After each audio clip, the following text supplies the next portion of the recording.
সামনে রেখেই আজকের এই আলোচনা সভা। ফ্যাসিস্ট সরকার যেভাবে গণমাধ্যমের গলা টিপে ধরেছিল, কিন্তু তার চাইতে ভয়ঙ্কর যে ব্যাপারটা ঘটেছিল যে গণমাধ্যমের মধ্যে এমন অনেক লোককে আমরা দেখেছি যে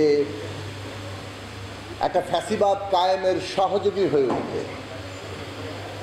সরকার যত না তার চাইতে বেশি করে তারা এই ফ্যাসিবাদ কায়েমের দায়িত্ব নিয়ে নিয়েছিলেন এবং চারিদিকে একটা সেলফ সেন্সরশিপ, নানাভাবে কথা বলার যে ভয়, সেইটাকে ক্রমাগত বাড়িয়ে তোলা, এই কাজগুলো যখন প্রায় সম্পন্ন হচ্ছিল,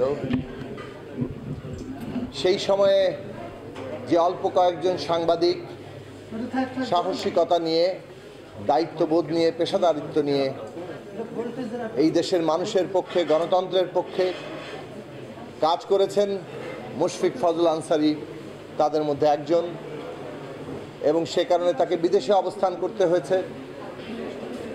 বিদেশে গিয়েও তিনি তার দায়িত্ব ভোলেননি, বরং সেখানে তিনি তার দায়িত্ব পালন করেছেন।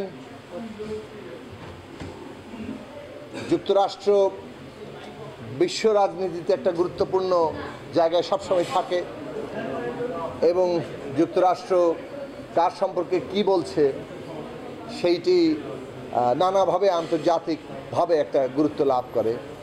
সেইখানে প্রতিদিন বা নিয়মিত বিরতিতে বাংলাদেশে মানবাধিকার এবং গণতন্ত্র এবং ইত্যাদি পরিস্থিতি নিয়ে তাদের অবস্থান জানতে চাওয়া, সেইটা বাংলাদেশের প্রশ্নটিকে আন্তর্জাতিকভাবে তুলে ধরতেও একটা গুরুত্বপূর্ণ ভূমিকা রেখেছে। এবং সবচেয়ে বড় ব্যাপার হচ্ছে বাংলাদেশের জনগণের গণতন্ত্রের সংগ্রামে সারা দুনিয়ার গণতান্ত্রিক শক্তি, গণতান্ত্রিক বিশ্ব যাতে এটাকে সমর্থন করে, সেই সমর্থনে এগিয়ে যাওয়ার পথ রচনা করেছে। সে কারণে আমরা বাংলাদেশের মানুষের পক্ষ থেকে সাংবাদিক মুশফিক ফজল আনসারীকে ধন্যবাদ জানাই। বাংলাদেশ একটা নতুন সম্ভাবনার জায়গায় এসছে। এই ছাত্র, শ্রমিক, জনতার যে গণ অভ্যুত্থান, যে আত্মত্যাগ, আবু সাঈদ থেকে জুলফিকার শাকিল, হাজারো তরুণ, আমাদের শ্রমজীবী মানুষ যেভাবে প্রাণ দিয়েছেন, রাজনৈতিক কর্মীরা প্রাণ দিয়েছেন, হাজার হাজার মানুষ আহত হয়েছেন, একটা বিভীষিকাময় রাষ্ট্র বাহিনী যে অত্যাচার, সেই অত্যাচার মোকাবেলা করে সমস্ত ভয়ের রাজত্ব ভেঙে দিয়ে একটা ফ্যাসিস্ট সরকারের পতন ঘটানো হয়েছে। এইটা বাংলাদেশের সামনে এমন এক সম্ভাবনার জায়গা তৈরি করেছে, যেই সম্ভাবনা আমাদেরকে এইবার বাস্তবায়ন করতেই হবে। আমাদের ইতিহাস আমরা দেখেছি, 1971 সালে এত রক্ত দেওয়ার পরও, এত রক্তের উপর দাঁড়িয়ে যে রাষ্ট্র পত্তন হয়েছে, সেই রাষ্ট্র কিন্তু প্রতিশ্রুতি অনুযায়ী হয়নি। ঘোষিত প্রতিশ্রুতি ছিল যে নাগরিকদের জন্য সাম্য, মানবিক মর্যাদার, সামাজিক ন্যায় বিচার প্রতিষ্ঠা করবে এই নতুন বাংলাদেশ রাষ্ট্র। 53 বছর ধরে আমরা উল্টো স্রোতে হাঁটতে দেখলাম। 90 সালে গণ অভ্যুত্থান হলো, তখনও আরেকবার মানুষ আশাবাদী হলো যে এইবার বোধহয় গণতন্ত্রের পথে হাঁটবে, কিন্তু তারপরও আমরা দেখলাম একই বৃত্তে ঘুরপাক খাওয়া।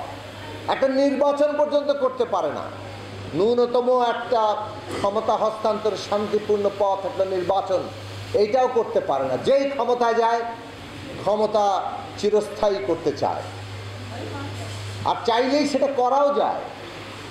এর উৎসটা হচ্ছে সংবিধানের মধ্যে। ক্ষমতার কাঠামোই এমনভাবে তৈরি হয়ে আছে, যিনি প্রধানমন্ত্রী হন তিনি দেখেন, আরে আমি তো একটা জমিদারি পেয়ে গেছি, এই তো যা ইচ্ছা তাই করা যায়, এটা তো চিরস্থায়ী করা এত সহজ। সুতরাং তারা সেই চিরস্থায়ী করার দিকে অগ্রসর হয়। আমরা এইবারে যে কারণে পরিষ্কারভাবে রাজনীতিতে বাংলাদেশে এই প্রশ্নটা উত্থাপন করা হয়েছে, যদিও এই প্রশ্ন নতুন নয়, আমরা বলবো আমাদের রাজনৈতিক দল দিক থেকে এখানে অনেক রাজনৈতিক দল আছেন যারা গঠনকালীন সময় থেকেই বাংলাদেশে এই প্রশ্ন হাজির করেছেন যে বাংলাদেশের শাসন ক্ষমতার যে কাঠামো এটা পুরোপুরি স্বৈরাচারী, সাংবিধানিকভাবে স্বৈরাচারী, এবং এই স্বৈরাচারী ক্ষমতা কাঠামো বহাল রেখে এই দেশে গণতন্ত্র হবে না। এবং 90-এর গণ আন্দোলনের পরে এই স্বৈরাচারী ক্ষমতা কাঠামোর বদল না করার ফলেই আমরা গণতন্ত্রের পথে হাঁটতে পারিনি। কিন্তু 2018 সালের পরে বাংলাদেশে এই প্রশ্নটা সকলের জন্যই, এমনকি বৃহৎ রাজনৈতিক দলগুলোর জন্য একটা বাস্তবতা হিসেবে হাজির হলো যে এই পুরনো বহাল বন্দোবস্ত যেটা দিয়ে এইরকম একটা ফ্যাসিস্ট ব্যবস্থা কায়েম করা যায়, এই স্বৈরাচারী ক্ষমতা কাঠামোকে একটা ফ্যাসিস্ট নির্বাচনী কর্তৃত্ববাদী একটা মাফিয়া রাষ্ট্রে পরিণত করা যায়, সেই ফ্যাসিস্ট ব্যবস্থা বহাল রেখে বাংলাদেশে আর কোনো গণতন্ত্র হবে না। কাজে একটা নির্বাচনে যদি আমরা চাই, একটা সুষ্ঠু নির্বাচন, তাহলে এই রাষ্ট্র ব্যবস্থার বদল ঘটাতে হবে। এইটা ছিল 2018 সালের ওই মধ্যরাতের ভোট ডাকাতের নির্বাচনের পরে এক রাজনৈতিক বাস্তবতা।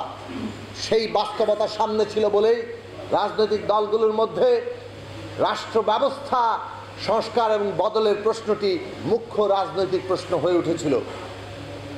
এবং যুগপৎ আন্দোলনে 31 দফা রাষ্ট্র ব্যবস্থা সংস্কার এবং রূপান্তরের কর্মসূচি সামনে এসেছিল, নতুন একটা রাজনৈতিক বন্দোবস্তের প্রশ্ন সামনে এসেছিল।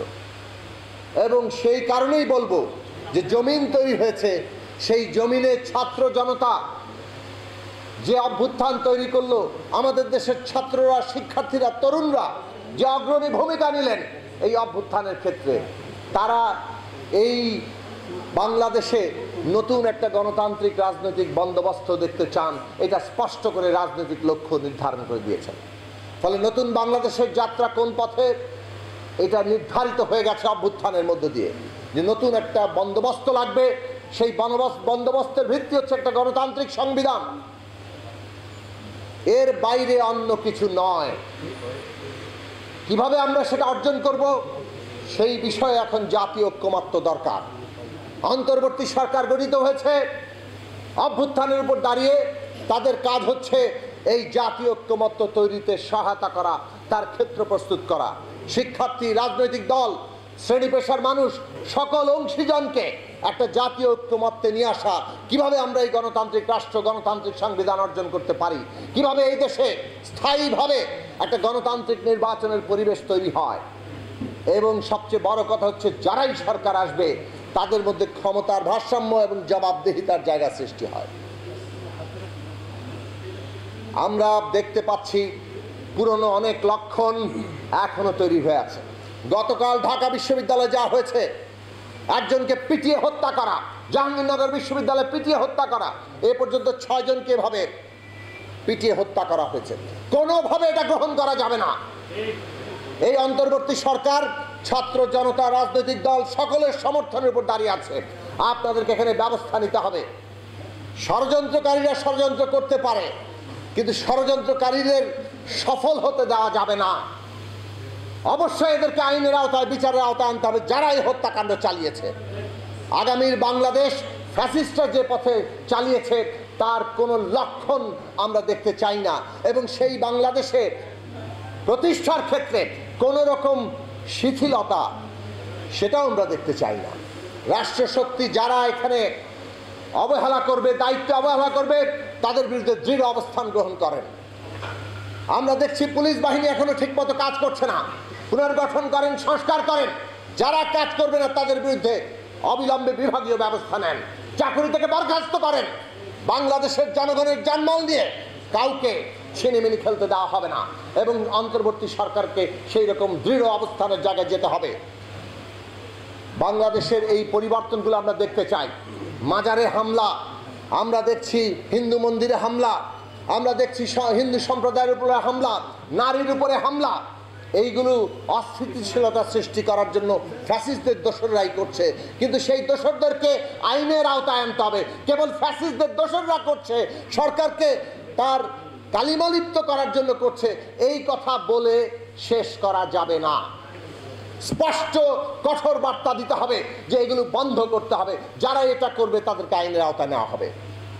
যারা মনে করবেন যে অভ্যুত্থানের শক্তি অভ্যুত্থান, ছাত্র জনতা তাদের পরিচয় নিয়ে এগুলো করে ফেললেই পার পেয়ে যাবেন, এগুলো পার পেতে দেওয়া যাবে না।